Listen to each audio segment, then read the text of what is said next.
How has Bhagwan become the center of your life? When did he become a part of your being? Well, thank you for having me. This is a great opportunity. It's interesting because I was new to this. I was not born in the Sai family, as you can imagine. And it started in 1992 when he appeared in my dream. I had no idea who he was. I had never seen the form. I had never heard the name. And he just asked me very nicely, come to India. And of course, I didn't react in the beginning. And then he kept appearing in my meditation. Saying, come to India, come to India, come to India. I said, okay, this is interesting. And maybe I'll go to India, because India was not on my scope. I was doing business in Europe. And then I met more and more people who told me that there was this spiritual master in India called Sai Baba. I said, oh, that's interesting. And then Qigong master I worked with said, like, oh, the highest incarnation on the planet is in India. His name is Sai Baba. So I kept hearing the name, but never a picture. And then I was actually having tea at a friend's house, and they had a life-size picture of Swami in the living room. And I asked, like, oh, who is this? This is the person and from my meditation. And they're like, oh, this is Sai Baba. I said, oh, this is Sai Baba. Well, he has asked me to come to India. And they were like, oh, you have to go to India. You have to go to India. But then it took a couple of years with a lot of canceled flights and other, leelas, I guess you call them, until I was here in January of 1997. And I had repeated dreams about him. I saw myself in Sai-Kuan Hall and dressed in white with thousands of people. And I actually had dreams of darshan. And then when I came, I relived the same situations that I had dreamt. So that was sort of interesting. And of course, I was in graduate school for philosophy besides my business. And I was very interested in the teachings. Because the Indian culture with darshan and bhajan and vibhuti, that was new to me, but I found it interesting. But the teachings about the values, love all, serve all, that was really what sparked my interest. And then I read everything I could get my hands on. Back in those days, you could read during darshan or before darshan. That was nice. And so I read everything I could get my hands on. And I don't want to say I approached Swami from an intellectual perspective, but the teachings sparked my interest more than the religious part, the rituals that people have in the beginning. Now I'm all into darshan, and I like pujas and all the cultural aspects that go with it. But back then it was sort of from a philosophical interest. So how was your first darshan? Well, overwhelming. I sat in first row, and I thought it was natural since I was new, and people say, oh, that's a great blessing. And of course, he didn't look at me, and I didn't feel anything on it, but I felt very comfortable. People had warned me, it was like 97 was not that bad, but people had warned me, like, oh, if you go to India, you're going to have a culture shock and everything is different. I like traveling. I like different cultures. So when I stepped off the plane, and back then it was Bombay, and I heard the sounds and I smelled the smells and everything, I was like, my first thought was home. And I had no problems with anything that was different. Back then, most of the ashram was sand, and you had to line up for everything for hours, and didn't bother me at all. I slept in the shed with a friend, and I just had a good time. It was just it felt right. There was no concern, and we got up very early and lined up, and we got first row many times. And the first real experience I had with Swami, and I love it because I can remember it as if it was yesterday. I was sitting in the first line, facing his chair, and he came down the aisle on the other side, and I saw him from about 5 meters away. He materialized vibhuti, and I'd never seen that before. I was like, wow, this is interesting. And I could feel the energy change a little bit. There was like a shift in the feeling and in the air, whatever you want to call it. And he looked over to my side, but he kept walking on the other side. And then apparently he made, with the vibhuti he had in his hand, he made a little ball, and he flicked it from the hip right and hit me right there. And I felt my head explode. And I mean, just hitting me right there over the aisle from like, I would say 4 meters away. That's a small miracle because the vibhuti is not very aerodynamic. Vibhuti bullet. Exactly. And I felt my head explode as if like the universe opened up in my head. It was quite intense. I was calm, and then everybody around me went crazy. I had 3 sevadars holding me down. I had Indian people around me starting to want to touch my feet.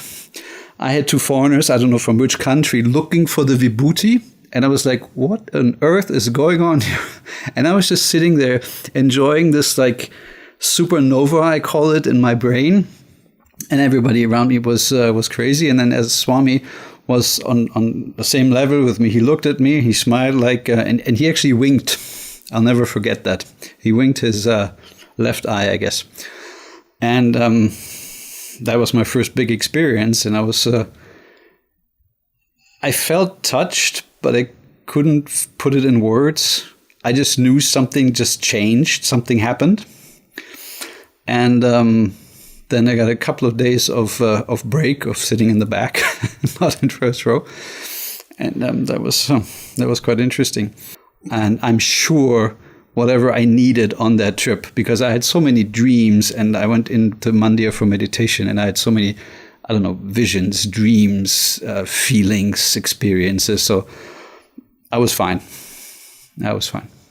Yeah, I mean, whatever you got to receive, whatever is needed for your spiritual growth, it will definitely happen. Exactly. Some way or the other. Exactly. And no, and I mean, I've heard stories about like how people get scolded during an interview, and how people, like, an interview, of course, is somehow a big thing, but it might not be what you want it to be. For example, my good friend who introduced me to Sai Baba, she came here, she had one question, she got an interview, he just looked at her, put his hand on the shoulder and said yes, and that was it. She was happy. That was the entire interview. Just yes, go. And of course, an interview would have been very strange, because I had like tons of spiritual questions and how this and that, and I knew that I would not get a lecture on philosophy in an interview, so I stuck to the books. And that was that. So how many days were you there? 2 weeks. 2 weeks. Yeah, 2 weeks, 2.5 weeks. And then everybody told me I should stay. But I had my business partner at home who needed my help, so I said no. And I, of course, I had the desire to stay. You know, it was cold and dark in Germany. We had snow in January. It's January, February are the coldest month we have in the year. And here it's nice. You know, you can walk barefoot and all that. But I didn't stay. I said I'd rather come back. So when you were here, were there any festivals during that time? Well, of course, we missed Christmas and New Year's. And just as we left, there were thousands, I think 5,000-6,000 Chinese from Singapore and Hong Kong pouring in for Chinese New Year. And that was a big celebration. That was I would say that was the biggest celebration I'd ever been part of myself. And I was just amazed of how many people from all over the world. And, you know, back then, everybody had to wear a scarf with, like, their country. So you could see, like, every country, in almost every country in the world. And I was so impressed. I said, like, how come these people come here? And what are they doing here? And why are they coming? And so that was, life-changing. So when you stepped into Mumbai itself, you said, you know, you felt like home. How did it feel when you came into Prasanthi Nilayam? It's like coming home. It's like your driveway. And then I drive over here, and if I step into Prasanthi, it's like my living room. You know, so I'm getting closer to home. And so that is that. And back then, when I stepped into the ashram, I always felt my feet tingle and like energy going up my legs. I always knew that that was the point, was, you know, like I'm home, something is happening. But that is different now, because, like, for example, this time, I stopped counting how many times I've been here, but I stopped counting at 13 times. So I thought 13 is a lucky number. But now it's just like when I drive in the Gopuram gate, it's like my spine is vibrating and my head is pulsing, and, you know, all those funny feelings, like, okay, energy has changed. And I feel just as happy now without his physical form. Maybe even more so because everything's more relaxed. Back then it was darshan, interview, and everybody was going crazy. And now it's just like you go there, you sit there, you open up, and you get what you need. And I make it a point to come back every year to recharge. Although now that I'm an office bearer, when I come here, it's not much of a recharge because I'm busy. I have meetings, I have recordings, I have more meetings, I have conventions, I have speeches. But somehow it doesn't bother me. Beautiful. So after 97, you kept coming every year? Actually, no. In 98, I went to Whitefield, and I had you can read it in the special edition of Sanatana Sarati, a little bit of my story. I had a bad head injury from martial arts, and I was not well. I could not focus. I would have headaches. Meditation would give me a headache. Reciting the Gayatri mantra would give me a headache. And my doctors at home said, well, yeah, you had a concussion. Just give it time. Drink water. Relax. Don't stress. But I couldn't concentrate. And I was in grad school for philosophy at the time, so I needed to focus. I needed to read. I needed to put out things, papers, exams, that sort of thing. And I was worried because I felt stupid. And it's not a good feeling. So I was in Whitefield, and like one day doing darshan, there was very few people, very casual. He kept walking, and again I sat front row. And one day he looked at me at darshan, and I felt like my brain was being massaged from the inside. Terrible pain for a few seconds, and then it was gone, and my eyes cleared and everything. And I was like, okay, I came for the healing, and I got my healing. And after that, my head was fine. Wow. Yeah, wow. So that's instant healing. You could call it that, yeah. Of course he makes you wait. You come to Whitefield and you're like, hey, Swami, I have a headache, please heal me. And like the first 4 days, he just, doesn't look, doesn't care, didn't even come to darshan. I was sitting there, I said, okay. And then I heard he's gone this and he's gone there and he's going to put a party and he's not going to put a party. So at some point I just surrendered. I said, okay, fine, I'm here. I'm not going to put a party. I'll stay here. If this is meant to happen, it will happen. And then he came back from wherever he went and had a very intense darshan. And I will never forget, it was a mixture of having your brain massaged and having like lemon squeezed on top. It was really weird, uncomfortable, like getting a tooth pulled or something. It was uncomfortable in the moment, but after 5 minutes, everything calmed down. My head was clear. The headache was gone. That was the first real, I would say, healing experience I had, just from a look or from being here. So that was nice. And that was also the darshan where he told me to do yoga. So which year was that? 98. 98. Wow. The next year. Yeah. So Vibhuti Bullet happens in 97, 98. You have a miraculous healing. Yeah. And your visits to Prasanthi continues. Yes. And then he actually told me that, I said, oh, Swami, I want to come back. He said, no, you're not going to come for a while. You have work to do back home. And he said, okay, how long can I not come? And he said, I won't tell you because you'll be sad. I said, but I want to know. So he said, 10 years. And I got sad. And I said, okay, now I'm not sad because he told me. And exactly 9.5 years later, I'm back in Prasanthi. And it was fine because I'm kind of funny that way. Whenever I feel stressed or when something goes wrong or when I feel a little sick or, you have this feeling like, you should go to Prasanthi, relax, have darshan and everything. Within 3 days, he gives me a dream that I'm in Prasanthi. And I wake up in the morning and I feel as if I had been to Prasanthi. And my desire to come here is gone. That's very practical and very good for the environment. Wow. Yeah, so that sustained me through the 10 years. And then, 2007 I was here with friends.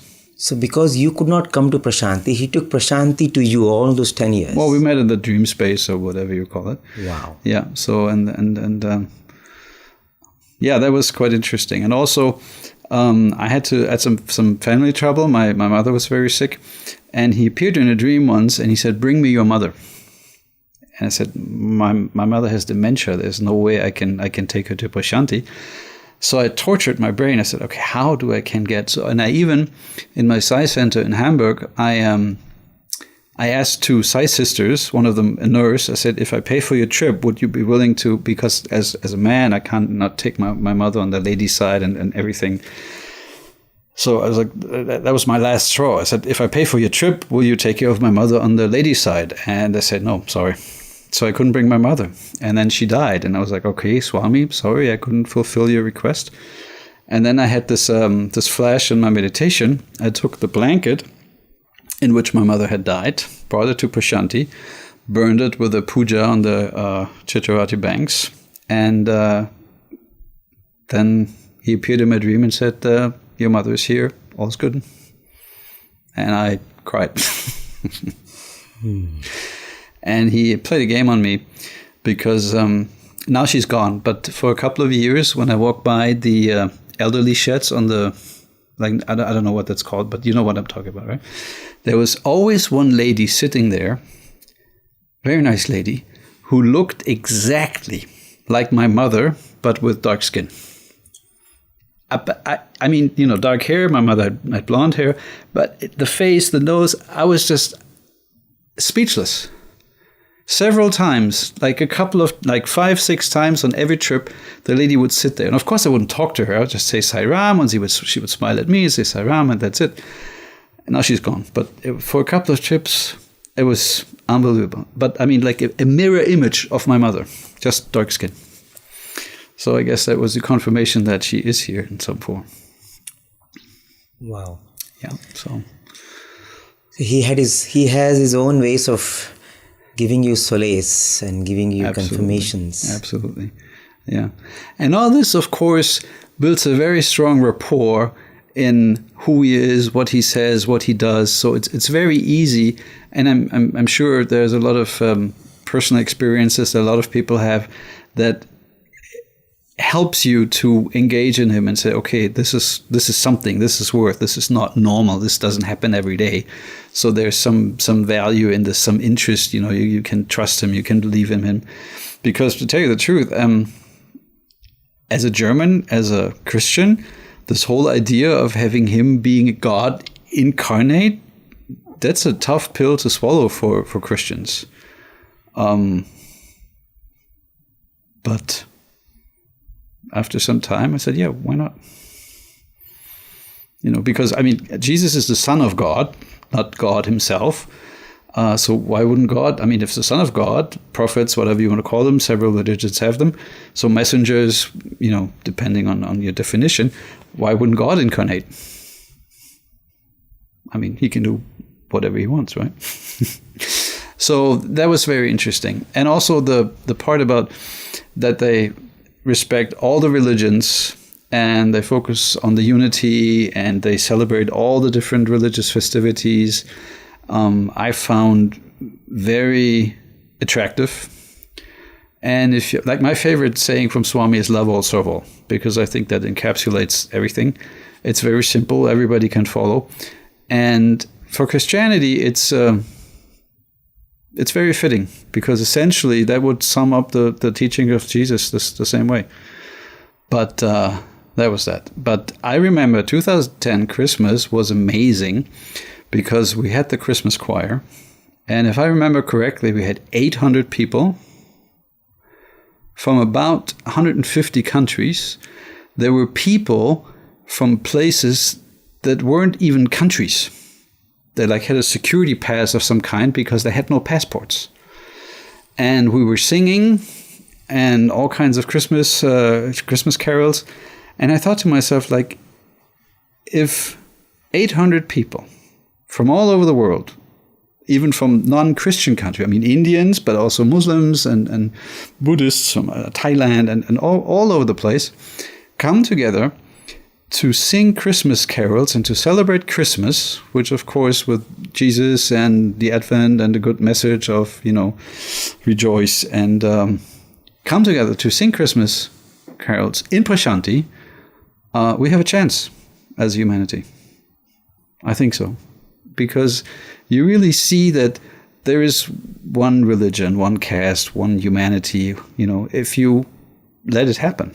Yeah, and then of course Samadhi happened, and I wasn't surprised because he sort of left his body around Easter, which is the other Christian holiday where they had the crucifixion, about death and transformation and those concepts. And I was sad, of course, and what helped me was I had this recording. I think it was the 1,008 names, and I just kept playing that in my car, in my house, in my office, in my head. That helped with the grief. But he kept, I think, in over 6 months, at least 3 times, he came into my dream and said, "Don't be sad, I'm still here." And when I came back to Prasanthi for the first time in 2014, I felt him just as present and felt the ashram just as alive, and even more so, because I feel and my wife and a lot of people I talk to, we all feel the same. It's like, as if he is the ashram.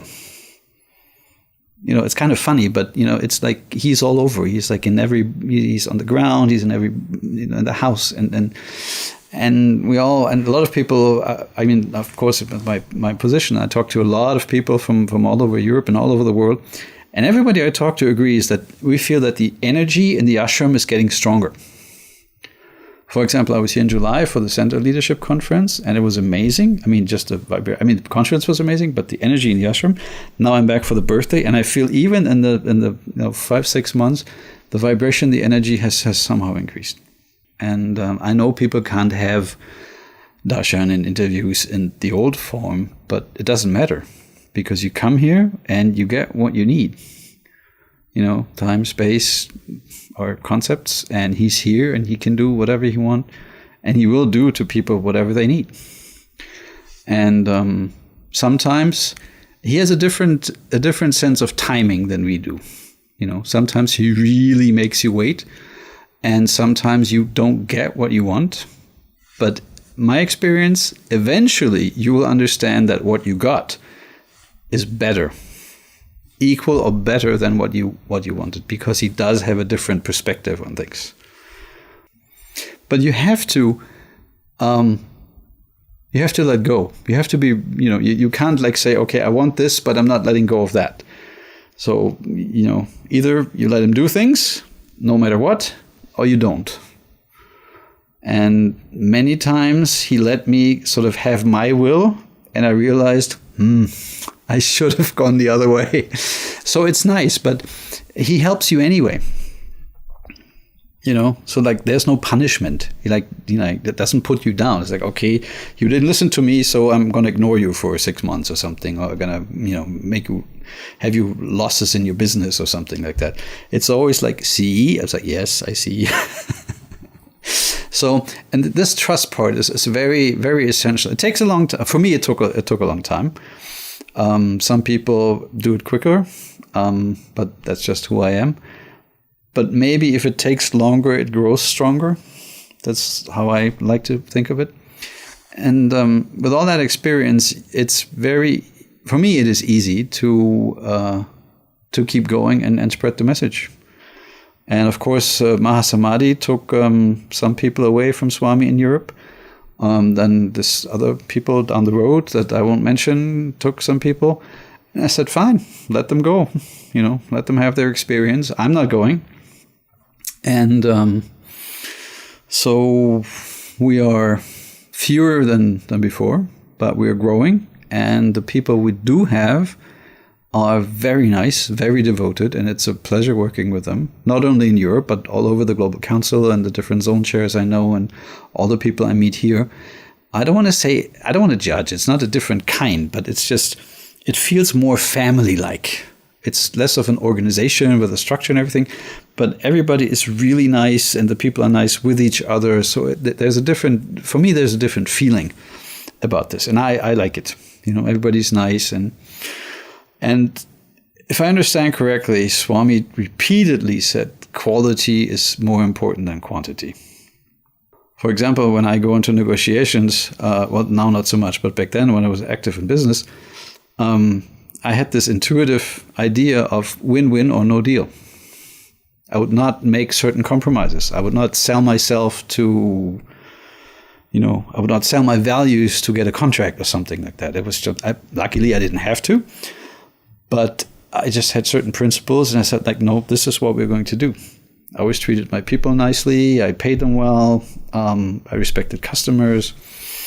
And love all, serve all is a good business strategy in the long run. Short run, some people, you cut corners, they make profits. Okay, Sai-Ram, let them. But in the long run, as I say, a lie doesn't last. And unhappy, you sell to a customer once, you may be happy, but he's not coming back. If he has a complaint and you don't take him seriously, he's going away. It's simple. I mean, to me, it is so obvious that it almost pains me to see that people don't do that. And I took that into my consulting. I basically took my customers through the values. I said, I didn't call it that, I admit, but certain practices. I said, this is actually beneficial. I said, no, this costs money. I said, trust me, you'll benefit in the long run. And most of them agreed. So that's the practical part, not only in business, but in your personal life, just certain things that you don't do. You don't get into fights, you're not angry, you don't push people. And I wish more people would do that, because right now I think humanity is at a crucial state. We have wars and aggression and separation and religious conflicts are coming up, environmental issues. So we have to work together to solve these. And the perfect basis, in my opinion, is the human values. Because every person wants to be loved and respected, and nobody wants war, nobody wants to be cheated and lied to. I mean, they say it doesn't matter. No. The values are fundamentally good, and it makes a good atmosphere, it makes good business, it makes good family, it makes good relationships, and I think every person should follow the human values. During the Center Leadership Conference, when we had the opening ceremony with the flags, my wife was a flag bearer, and some of the people, I won't say who, they actually cried when they saw it. And I never thought that a few countries, I don't remember, like 30, 40 countries, coming together with the flag and the ceremony, everybody, the flag bearers, the Vedam chanters, the visitors, the spectators, the office bearers, they were all touched in one way or another. And we talked about this, and we were completely surprised that coming together as a global council, as you said, bringing humanity together, that's one of the reasons why I took the job, even though I knew in Europe it would be a little difficult. But I like this global council idea. We have to solve problems globally, and the best way is to bring people together on some common grounds, common values, and a common vision. And you can see it in Prasanthi every day, in the canteens, doing darshan for festivals. Now we're planning the centenary celebration with people from all over the world, and different people with different backgrounds come together, and they work together, and it actually works, across all religious and cultural and time zone differences. It's amazing to see. It can actually be done if we want to. But I'll give my everything for this. And we're growing in Europe, we're growing worldwide. We're on the right track. I feel that we have his blessing, we have his energy, and hopefully we'll reach more and more people to change, transform, and support us. Wow. So we are looking forward to a glorious centenary celebrations and more people experiencing this. We have so many things planned. Hold on to your hats. It's going. If we only, the program right now we're planning is absolutely mind-blowing. If we achieve half of what we are planning, it will be amazing. So watch out for more. Awesome. It was absolutely a delight talking to you, Mr. Phil, and I think you shared your heart and not only told us about how it felt to have Bhagwan enter your heart, but also what happens when he enters your heart. And I think that's a very moving story. Oh, I can tell you that now that I'm the zone chair for Europe, I have the pleasure of traveling around. And it is really, if you go to a Sai center, whether it's Valencia in Spain or Barcelona or Merton in London, of course people like me, they invite me and they're nice to me. But it feels like a little bit of Prasanthi. You know, I'm so happy that the people decided to be with the Global Council, that they continue to do the good work and they create the same atmosphere and energy. They're nice with each other. They do projects. They really work on living Swami's mission, and it works. You know, if you go to a place for the first time, you have a certain, if you go there every day, you don't feel it. But if you go there just for the first time, and you sit there, and Valencia, for example, is a rather small center, about 10 to 20 people. But I sat there, and their bhajans were so powerful, I felt I was in Sai Kuvant Hall. I had the same feeling. I said, wow, Swami is here. This is really amazing. It is just love exchange. I love exchange, and it's not so much exchange, but people are doing what Swami wants them to do. Yeah. I think uniting through Sai love, and I think that is the most beautiful thing. That's a good way of putting it. That unity leads you to purity, leads you together to divinity, and I think that is what Bhagwan wanted. And that's why every center I visited in Europe so far gets an A+ for being a center and a Sai sort of lighthouse, and we just keep doing what we're doing. Wow!